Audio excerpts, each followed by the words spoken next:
লেবাননের 4টি শহরে হামলা চালিয়েছে দখলদার ইসরায়েল। বৃহস্পতিবার 6 নভেম্বর ঘোষণা দিয়ে বিমান হামলা চালায় ইসরায়েলি বিমান বাহিনী। সশস্ত্র গোষ্ঠী হিজবুল্লাহর অবকাঠামোগত লক্ষ্য করে বোমা বর্ষণ করা হবে বলে এর আগে কয়েকটি জায়গা থেকে সাধারণ মানুষকে সরে যাওয়ার নির্দেশ দেয় দখলদাররা।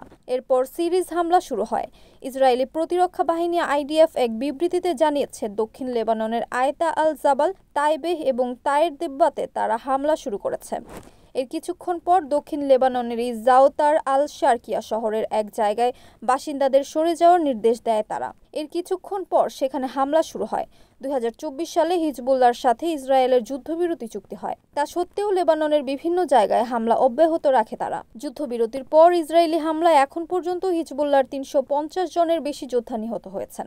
গতকালও হিজবুল্লাহর এলিট রেড ওয়ান ফোর্সের এক কমান্ডারকে লক্ষ্য করে বিমান হামলা চালায় তারা। হিজবুল্লাহ যেন সীমান্তে নিজেদের আর সংগঠিত করতে না পারে সেই চেষ্টা চালাচ্ছে দখলদাররা।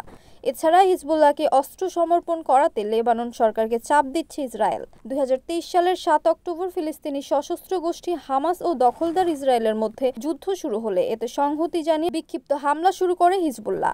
কিন্তু 2024 সালের মাঝামাঝিতে হিজবুল্লাহর বিরুদ্ধে পূর্ণমাত্রার যুদ্ধ করে ইসরায়েল। এরপর গত বছরের শেষ দিকে দুই পক্ষের মধ্যে যুদ্ধবিরতি হয়। NAN TV news desk.